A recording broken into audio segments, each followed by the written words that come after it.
Well, I think self-belief is critical. And I think you realise it as you grow older even more, how important, if you don't believe in yourself, other people aren't going to believe in you.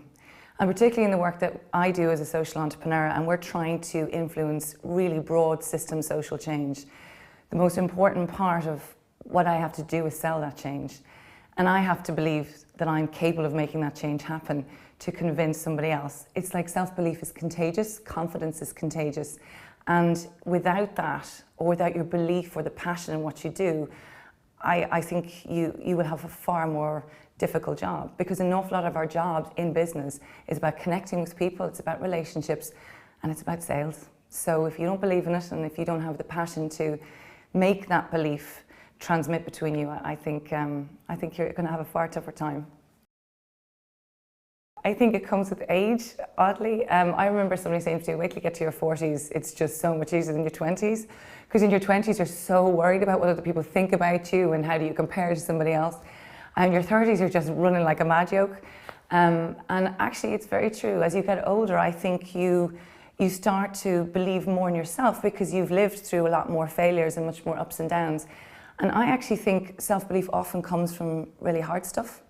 When you've overcome something, when you've come through adversity, when you've come through loss or pain or really deep failure, and you've seen yourself get through it, you're going to go, God, I'm not so bad. I also think it's something you have to work on. I wasn't born with self-belief. It didn't happen, you know. I wasn't lucky enough to just pick it off the ground. It's something I continuously have to work at. It would be one of my weakest areas, oddly, and it's something everybody imagines because of my own personal journey that I had buckets of self-belief. I think there's a very fine line between proving yourself like a mad, driven woman and that really sort of confident and composed self-belief. And it's something I work on a lot. And I think you do it by surrounding yourself with the right kind of people. I think you have to stop and reflect on what you've done and sort of say, well, that's okay, well done. And not be frightened to say that about yourself. I think we're very hard on ourselves. I think women particularly are hard on themselves. It's not saying that men aren't, but I think we as women have an awful tendency to say, am I doing the right thing? Is that good enough? And we need to cut that out. You know, we need to stop that sort of inner critic. I have a very interesting relationship with failure because I've had plenty of it, as have all of us.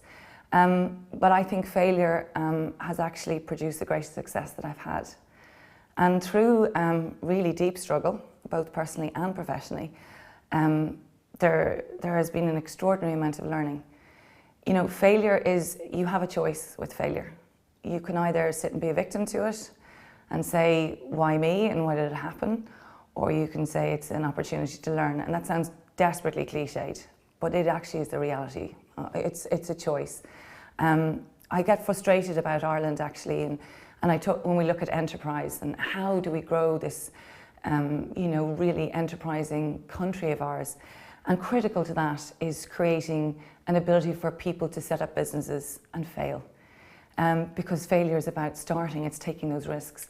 And I'm delighted that, you know, we're looking at bankruptcy laws going down from 12 years to 3 years, because, you know, I don't feel punishing people for failure is a good thing, and I don't think it's about innovation, I don't think it's about inventiveness. And I feel that failure, I think Americans do failure better than we do probably. And I feel it's critical in business. I think one of the things we do in Kanchi is I want everybody in the team to try, so that means they have to be allowed to make mistakes and they have to be allowed to fail, because if they don't feel safe in failing and you know, screwing up, they're not going to be inventive and they're not going to be creative and they're not going to try. So I think it is critical to self-belief, and I think it is critical to your business success that you see it as part of it, and it's just how you choose to respond. It's your choice, you know, and unfortunately, I think as you grow up, you realise you're the one in charge of your life. There's nobody else going to fix it for you. Can self-belief become arrogance and overconfidence? I think it can become delusional, actually, like a fantasy. Yeah, I do think that. I think there's a very fine balance. You know, self-belief for me is a sort of inner contentment. It's not a need to prove yourself to everyone else. And that's why I was saying there was a very fine line between proving yourself and self-belief. if you really believe in yourself, you love being challenged by other people. You love that wonderful interaction when somebody doesn't agree with you, because you know what you believe yourself, and therefore it's great to be challenged and learn by other people's opinions. You're not threatened by them. And that's, to me, is real self-belief. I think arrogance and delusion, first of all, I can't bear it. There's a few things I don't like. I don't like people who are negative or judgmental, and I can't bear arrogance. So it's, to me, it's the line, that fine line which is stepped over. And I'm not sure that over self-belief is real. I think it's an inner insecurity to prove yourself. And if you think you're the bomb too much, I think you're in a fantasy, you know. And, you know, some stage you're going to fall off your own pedestal, and that would be terrifying. I was never one for having heroes, you know. I didn't have like the poster on the wall when they were like, oh my God, he's gorgeous. I mean, I had a bit of a thing about Michael J. Fox, but so I've never had heroes in my life. I am totally inspired by just the normal person who just gets on with their life. I think people who really inspire me are people who genuinely know how lucky they are right there and then. They're people that come across as content, and they're not trying to be somebody else. I am in such admiration for people who have the courage and to be themselves all the time and not wear that duck suit and pretend everything's fine always.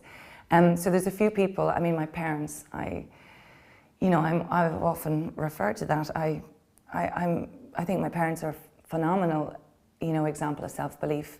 Both of them have had very tough journeys in their life, and they built resilience into their children. But that self-belief has kept them going with a very positive, unbitter attitude, and I think that's marvellous.